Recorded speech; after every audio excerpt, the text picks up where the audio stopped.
E nos aproximamos do Natal, do tempo do Natal. O Natal não é um dia, mas é um tempo a ser vivido. Há na teologia uma pergunta que fica: não sabe se a solenidade maior é o Natal ou é a Páscoa.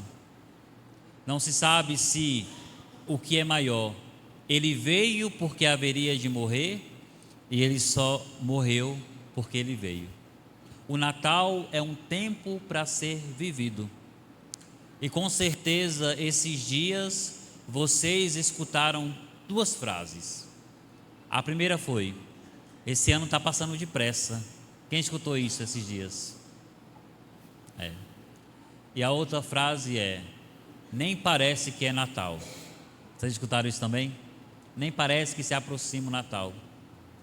Isso se dá por alguns eventos. E um deles é a aceleração que nós vivemos. Nós vivemos em um tempo onde tudo é para aqui e para agora. É ou não é? Tudo é aqui e agora. Há uma pressa em corresponder. E isso vai tirar de nós algumas coisas. Entre elas, a preparação. No tempo do advento que estamos, fomos chamados pela liturgia, pela própria igreja, por aquilo que a igreja nos oferece, em esperar. E não esperar de qualquer forma, mas nos prepararmos para o Natal. Foi introduzido na liturgia a coroa do advento, onde cada domingo éramos convidados a vivenciar primeiro a penitência, o arrependimento na primeira semana. Na segunda semana, a esperança daquele que virá. Na terceira semana, a alegria, aquilo que o Senhor nos falava: sedes alegre. Ele impunha isso para nós. E hoje, o amor. Toda essa caminhada tem um significado e um peso, para que eu e você possamos viver de fato o Natal. Possamos viver o sentido do Natal, aquilo que o Senhor quer de nós, para chegar dia 24 e o nosso coração ser um coração exultante. O Glória foi retirado esses dias para que nós possamos guardar o desejo de entoar esse Glória com todo o nosso coração. E meus irmãos, nós corremos um sério risco de no Natal nós estarmos vazios. Nós corremos o sério risco de no Natal nós não estarmos exultantes, nós não estarmos esperançosos. Nós somos convidados a viver o Natal. E para viver o Natal eu preciso me esvaziar de mim. Eu preciso retirar do meu coração aquilo que não pertence a Deus ou que não agrada a Deus. Se assim não for, eu não viverei de fato o Natal. É interessante que nessa época do ano, nós nos preocupamos com tantas e tantas e tantas coisas, tantas e tantas e tantas realidades, e esquecemos do essencial. E o essencial é ter um coração preparado para receber o Senhor. Nosso coração, talvez esses dias, ele foi preenchido de tantas coisas, tantas preocupações, que esquecemos do principal: preparar um lugar em nosso coração para receber o Senhor. Mais do que a sua casa limpa e organizada, o Senhor deseja o seu coração disponível para Ele. E Ele só pode ter um coração disponível para Ele se nós fazemos, ou se nós separarmos um tempo para fazer essa limpeza em nosso coração e retirar dele tudo aquilo que não provém de Deus: as desavenças, o ódio, o rancor, a falta do perdão, a soberba, o orgulho e tantos outros sentimentos que acabam enchendo o nosso coração e esvaziando assim a graça de Deus em nós. Meus irmãos, esse tempo que chegará do Natal, ele precisa ser vivido não somente uma noite, mas em um tempo propício para que meu coração e o seu se converta. Sim, para que o nosso coração se converta. Hoje já tem alguém aqui totalmente convertido que não precisa de conversão? Tem? Ninguém? Se tiver, caminhar para Deus hoje. Eu vou rezar para você fazer sua passagem hoje, porque já zerou a vida. Se não tem nada na sua vida que você precise alinhar, se não há nada na sua vida que você precise se converter, você está pronto. Deus pode lhe puxar com tripa e tudo, subir aos céus. Só que eu acredito que na maioria de nós ainda precisamos nos converter. Nós ainda precisamos mudar alguns passos. Nós ainda necessitamos tirar muitas coisas que é nosso, para que Deus tenha um espaço em nosso coração. O Senhor deseja viver esse tempo do Natal conosco. Ele deseja estar em nosso coração.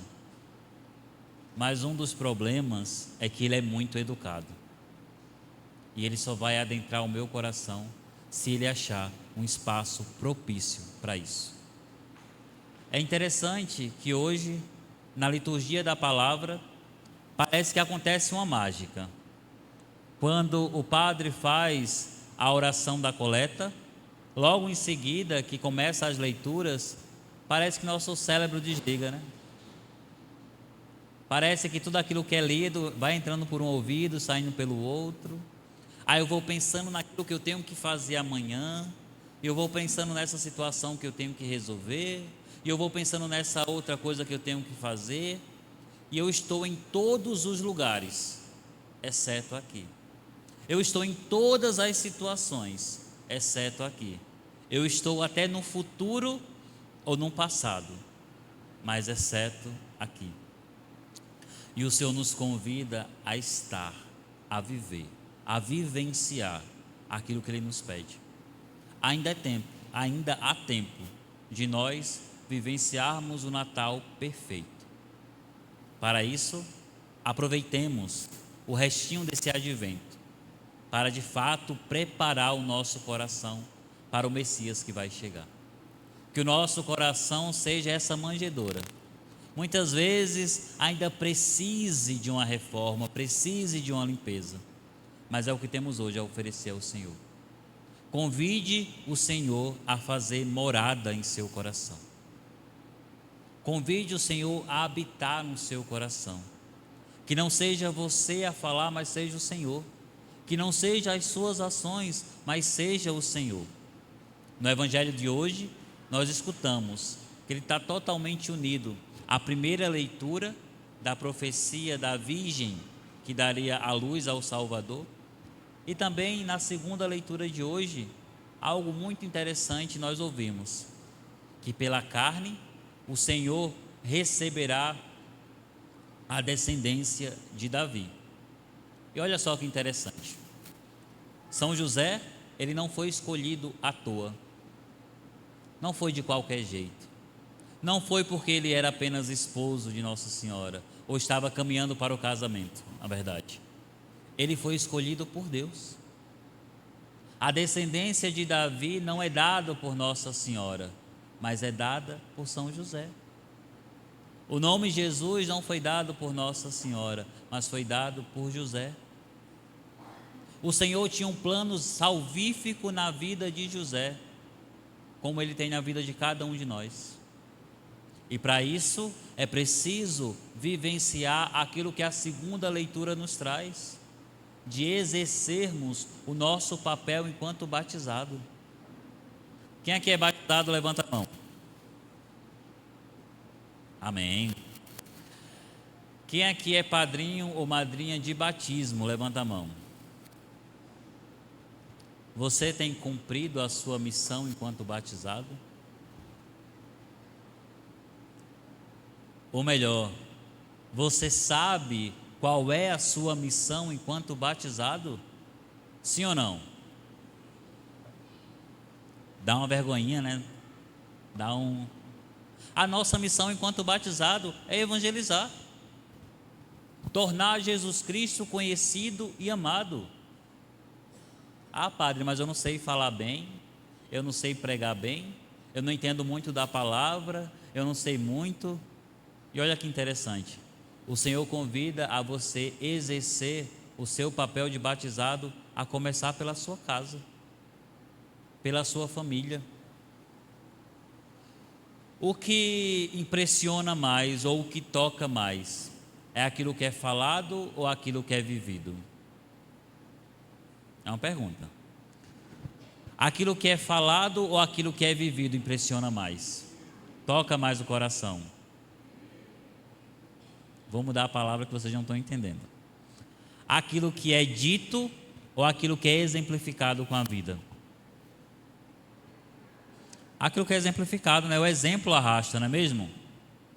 Você acha que vai ser mais frutuoso você mandar o seu filho rezar ou o seu filho ver você rezando? O que é mais frutuoso? Você mandar o seu filho para a igreja ou você ir para a igreja? Você pedir para o seu filho vivenciar uma fé ou o seu filho ver você vivenciando uma fé? O que toca mais o nosso coração são os exemplos que recebemos. E muitas vezes nós estamos cobrando, você tem cobrado do seu filho, do seu esposo, da sua esposa, da sua sogra, algo que você precisava estar vivendo. O exemplo, ele arrasta. Você quer mudar a sua família? Você quer mudar a sua casa? Você quer aproximar os seus do Senhor? Seja exemplo. Seja exemplo de cristão. Seja exemplo na oração. Seja exemplo no testemunho. Aí as pessoas chegam assim: padre, reze pelo meu marido, que eu brigo tanto com ele, para ele vir para a igreja e ele não vem. E eu falo: ele vai continuar sem vir. Se você continuar brigando, ele vai continuar sem vir. Espera aí, que Deus é esse que não me chama pelo amor, mas olha, se não for para a igreja, está para o inferno. Quer que seus filhos venham para a igreja? Demonstre o amor de Deus pelo seu filho, porque o amor de Deus, ele constrange. Se nós tivéssemos menção do amor de Deus, o quanto Deus nos ama, nós ficaríamos constrangidos por isso. Hoje nós vivenciamos no Evangelho o chamado do Senhor para São José. O chamado do Senhor para São José. E nós também temos um chamado, nós temos uma obrigação enquanto cristão. Eu falava desde o princípio do advento que na noite de Natal, muitas vezes nós nos preocupamos com aquilo que vai ser servido na mesa, com aquilo que vai estar sobre a mesa, com um prato bonito, com a taça bonita, com um talher reservado para isso, com um suplar separado para esse momento. E muitas vezes nós não vivemos o essencial do Natal, que é olhar para quem está do lado e ser grato pela vida dessa pessoa. Olhar para a sua esposa, para o seu esposo, para os seus filhos e agradecer a Deus por repartir a sua vida, por dividir a sua vida com eles. Meus irmãos, parece uma frase clichê, mas de fato o que importa na noite do Natal não é o que se tem sobre a mesa, mas quem está ao redor da mesa. Que nós possamos ser gratos por aquilo que o Senhor nos oferece e nos permite viver. Que nós possamos ser de fato cristãos na terra. Que Jesus possa nascer no nosso coração e ser refletido pelas nossas ações. Faça desse Natal o Natal que você deseja, não com aquilo que é visto pelos outros, mas com o coração exultante. Eu lembro que quando eu era criança, o Natal era uma época mágica, não só pelos presentes que se recebia, mas por estar todos unidos ao redor da mesa. Eu trago essa lembrança com muito afeto, que nós possamos, de fato, agradecer a Deus pelas pessoas que dividem a vida conosco, e não somente por aquilo que será posto na mesa. Que o Cristo Jesus possa nascer de fato em nossos corações e ser levado ao outro através das nossas ações. Amém? Meu Deus, que amém fraco. Amém? Aí, louvado seja o nosso Senhor Jesus Cristo.